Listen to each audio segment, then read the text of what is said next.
Welcome, fellow freaks, geeks, and nostalgic peeps, to my channel, Slime and Slashers. Today's video is a very late March TBR video, but it's also going to be a mini reading check-in because I have already read some books off of my March TBR. So let's go to the short intro. When we come back, we will dig into all the details about these fantastic and, in some cases, thematic books.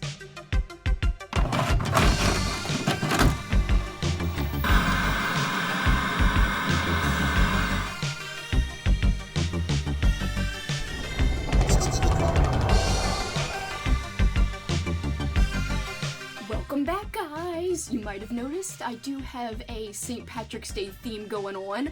I'm a big fan of St. Patrick's Day, and you'll see this reflected in this TBR, as I do have specific Irish-themed books on this TBR, and it's because I love Irish culture, I love Irish music, I'm just big into Irish things, and I've actually visited Ireland, only Dublin, unfortunately. I wish I could have seen more of the country, but we had such a fantastic time. So let's get into all of my March reads. Once we go through a lot of the books, when I start to get to things I've already read, I will shout out my thoughts on them, but there will be no spoilers, so have no fear. First up, my book club book for the month of March, Knock Knock Open Wide by Neil Sharpson. I heard from Cameron Chaney from Library Macabre, I'll link his channel below, that this was amazing. He loved it. He said more people should be talking about it. I have also heard through the grapevine that Kayla from Books and Lala liked it a lot too. So I've got a great feeling about this. It's actually a 5-star prediction for me, and I'm super stoked to get to it. It definitely has Irish vibes. So if you're into reading thematically in honor of St. Patrick's Day, this could be a great thing to dig into for March. So please join us. My book club, the Midnight Book Society, is free and open to the public. It's open to everyone, and I will link our Discord down below, but I will be doing a live show. Originally, my friend Kelly from Kelly Hooked Up on Books was going to co-host with me, but it's just going to be me solo this time. Kelly's going to join me for a different month, so stay tuned for the actual live date. So it'll definitely be during one of the evenings during that first week of April, so pencil me in for that week if you're available and want to chat about the book. I'm excited to get to this one. There seems like there's going to be a lot of Celtic mythology in this book, and that is why I'm so excited to pick it up. Okay, and next up we've got Flesh by Richard Laymon. This is one of the books that I already read. I actually read it at the end of February, but this is the official read for March for my Richard Laymon public read-along. So if you are one of those people who are reading along, you can discuss what you think of this book in my Discord, same Discord as my book club. Again, Flesh, Richard Laymon. I had fun with it. It was bonkers. It was crazy. It was a really weird premise. Essentially, we've got this woman who is annoyed with her horny-ass boyfriend, and rightfully so, because he's very annoying and just way over the top. Anyway, she's trying to deal with her lame-ass boyfriend or ex-boyfriend, and also trying to deal with other things going on in her life, including there's a local accident in the town where a couple gets killed, and there might be a parasite or some kind of creature, like an alien type of creature, at fault. So I don't want to say too much more. It was a lot of fun. I didn't expect where it went, and I had an amazing time. Alright, so let's continue on with the Irish reads, and then I'll get into other things I'm reading for other things. I am participating in 3 readathons before we dive into the Irish books.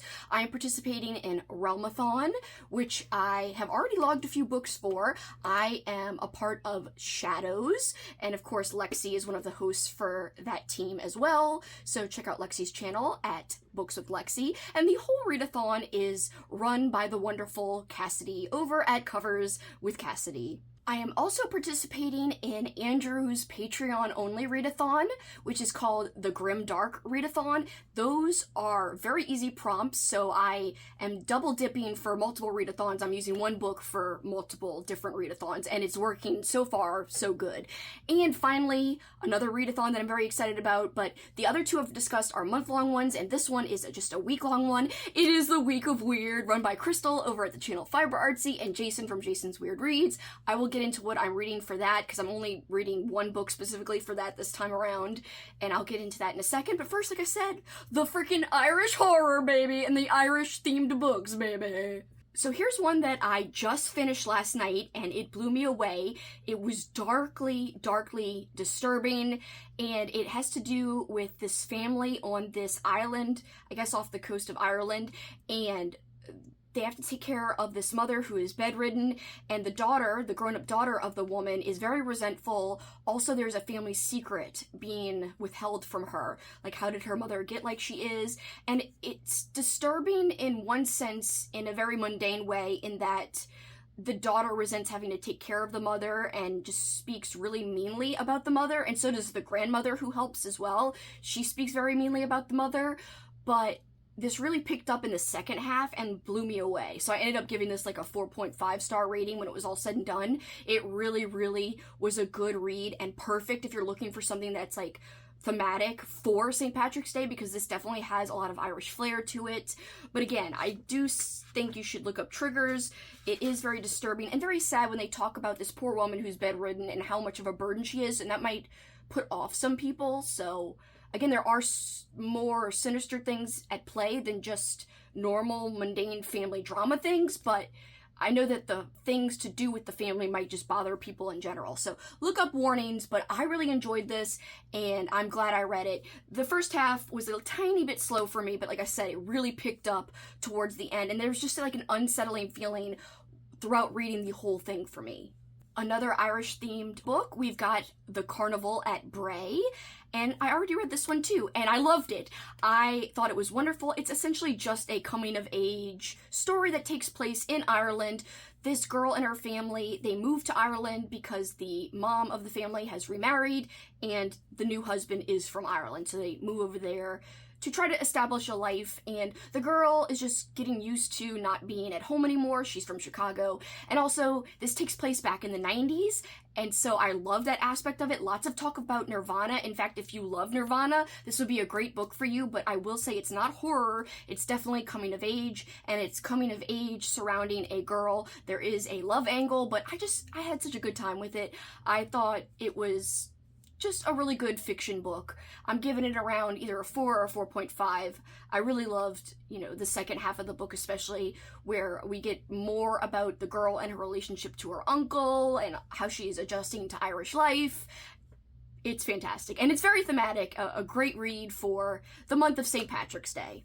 Another Irish book, and this is one that I have started but not finished yet. This is The Lost Bookshop by Eve Woods, and I am enjoying it very much so far. Essentially, it's following two different timelines. One in the past where this woman is trying to escape from her family who want her to marry some guy she's really not in love with and who she doesn't even know, and she wants to basically live her own life without her family's influence. So she's on the journey to do that.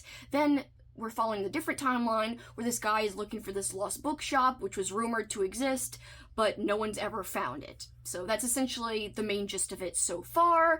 And my very last Irish-themed book that I'm hoping to squeeze in, that I have not yet started, is Murder at the Blarney Bash. And there's a cute-ass dog with a bow tie on the cover. It's just a cozy murder mystery. You don't need to know much about it, but I'm super, super hoping I can squeeze this in. I'm making good progress so far, and we're not really far into March right now, so I have a feeling I could still squeeze it in. Alright, so now let's go over some other things I'm reading for other projects. So next up, a book I'm in the middle of because I'm doing this for a buddy read. I'm reading this with Alex over at the channel The Bookubus. She is fantastic, lovely, the queen of vintage horror. Robert McCammon, he's my favorite author. If you've been around here a while, I nicknamed him, my friend Andrew and I, to be more specific, nicknamed him Robbie McCammy. So yeah, I'm enjoying Robbie McCammy's book, Speaks the Nightbird. This is volume 1. It was split up in paperback in 2 versions, or 2 volumes. So this is volume 1, and both Alex and I are enjoying it so far. These people are going into this small town to investigate if there is a witch who is causing like plague and death and all kinds of bad things to happen in this town, because this takes place in like the 1600s, so way back in the day, and that's why they believe that witches are real back then, or some people do. So Matthew is the main character, Matthew Corbett, and the man he's working for travel to try to investigate to see if witchcraft really is afoot. And I am really liking it. I'm surprised because I was very nervous because I didn't know if I would jive since it's more of like a historical fiction book, but I am liking it quite a bit. Next up, we have Diavola, and this is a new release book coming out just this month, later in March, on March 26th. This is going to be published by Thorne, and they sent me an ARC version. So this is the ARC. I read it. It's the first book I read for March, and I freaking loved it. It started off, I wasn't sure how to feel because the family is a little bit unlikable, even our protagonist. Sometimes I thought she was a little harsh on her family, but then once you get to know her family, they really are hard to get along with, so I empathized more and more with our main character as the story went on, and the places that this book went were fantastic. So this family is doing a big vacation together in Italy, and the main character, our protagonist, she is worried because she never has a good time going on trips with her family because there's always some kind of drama, and they always make her feel like the black sheep of the family. However, things are more complicated in this particular instance of this vacation because the villa where they're staying seems to be haunted. So you've got like a haunted house, or haunted villa in this case, type of element, along with family drama, and it went to some unexpected places. I loved how it wrapped up and the culmination of everything. The ending was fantastic. I had such a great time. I'm really glad I read this. 4.5 stars. I highly suggest, if you've got this on your radar, to actually pick it up when it publishes later in March. Again, right now it's set for March 26th as the release date. Thank you so much again to Thorne for this advanced reading copy. I did read this physically, so I was surprised by how easily I was sucked into the story. I'm so glad I read this. Next up, a book I did start, and this is the book club book for Death by TBR, run by Crystal from Fiber Artsy and Kelly from Kelly Hooked on Books. I'm 154 pages in. I do have the audiobook, which I was using to read along, listen as I read along, and I'm DNFing for now. It's a soft DNF. It's not a forever DNF. I just wasn't totally enraptured or in love with the protagonist, and nothing really had happened so far 150 pages in. So I might pick this back up when I have a little bit more time, maybe in May, or, sometime later in the year. So it's not a forever DNF, but I'm just not 100% feeling it right now, and I think it's because I've got so many other things calling me, like the Irish books that I even started even earlier than I thought I would, so I'm gonna put this aside for now, but Clive Barker's prose is wonderful. There's something about this that just isn't pulling me in. So it's not his writing style per se, it's just probably me and my mood as of right now. Next up, I'll be visiting Boston in about a week, and for that week I plan on vlogging while I'm traveling, but I also plan on reading like a certain favorite author of mine, and so for that I have a couple of her favorite books I'm reading for that vlog. I'm keeping it kind of a secret, like the details itself, but I'll tell you what books I'm planning to reading for that vlog. Horror Store by Grady Hendrix, short, quick, and sweet, and I'm going to also use the audio as I read along, so this is going to be one that will be read in that vlog. Another favorite book of that author that this vlog is about is Wait Till Helen Comes by Mary Downing Hahn. I've heard great things about this. I know my friend Crystal, just to mention her again, over at the channel Fiber Artsy, read this, really enjoyed it, so I think I will enjoy it too. Her and I are usually on the same page about how we feel about most books. And last but not least for that vlog, I'll be reading a nonfiction book called Men, Women, and Chainsaws, and I think that's going to be a very, very fun vlog. Alright, and now for the book that I'm going to be reading specifically for the week of weird, and that is By the Light of Dead Stars by Andrew Van Wey. Andrew Van Wey is the same author who wrote the book Head Like a Hole, which I freaking read last April and loved. It was a 5-star read for me, so I have high expectations and high hopes for this one. I definitely think it's going to be weird because of the tentacles on the cover. Head Like a Hole was also weird, so I think this will be a perfect pick for the week of weird, but we shall see when I actually dig into it. And I do have the audiobook for it, and I am super excited to finally get to this.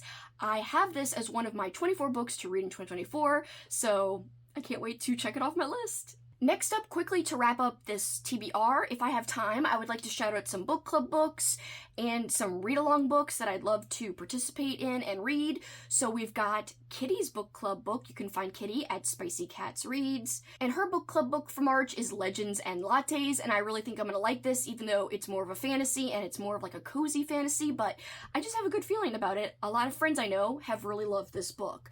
Then we've got Amy's book club book, which is The Center, and I don't think I could pronounce the author's name, but that one seemed interesting. I always try to participate in Amy's book club. Her book club is the Dark Hearts book club, and then we've got the Reaper book club run by my friend Katrina over at the channel Katrina Brown. They are reading Strega, and that one seems like fun too. Then my friend Lauren, for her retroactive book club, but it's also a movie watching club, she will be reading and watching Frankenstein, and I think they're going to also watch Bride of Frankenstein. I'm going to try to read Frankenstein, but I'm also kind of tentative about diving in because I'm a little scared since it's a classic, but we will see. My goal is to try. Then I think I might be budding reading a book with Kitty, but I'm not sure because we haven't talked about it again in a while. But if we are doing the buddy read now, but I might suggest reading and doing this in May, but if she wants to do it this month, I could squeeze it in, and that is Monster Pucker. It's just tentatively on my TBR in case she still wants to buddy read it. If not, we can just do it another month, but it is a monster hockey romance, and hell yeah, I love hockey, and I just thought that would be fun and a great experience to do with Kitty. Then my friend Lexi is doing a read-along on her Patreon channel of the flippin' Hunger Games series, and I just recently read the Hunger Games in a vlog where I read like Lexi, and so for the month of March, they are all going to read The Ballad of Songbirds and Snakes, which is actually a prequel to the entire Hunger Games series. So I'm excited. I'm going to try to squeeze that in. If not, I could try to read it in April when they'll be reading The Hunger Games, which, like I said, I just read in that vlog last month where I read like Lexi. If you missed that, I'll link it below. Alright, and I believe last but not least, I also have an ARC, a digital ARC, from the author Sean, I think it's pronounced Barber. He sent me a ARC of The Maw. The premise sounded interesting. Essentially, this wall is a sentient wall, and it's a monster wall. A mouth appears, and these kids have to figure out what's going on. So that sounds cute. I hope I can get to it. It does publish in the month of March. So that is it. That is my TBR, and some reading updates because I read some books already off of my TBR, which I'm really happy and feel very accomplished about. So woohoo! Yay! Alright guys, have you read any of the books on my TBR? If so, which ones and what did you think of them? No spoilers, please. And what books are you excited to hear me talk about? Alright, for this time though, that is it for me. Till next time, you know what you can do. Keep on killing it. Bye guys!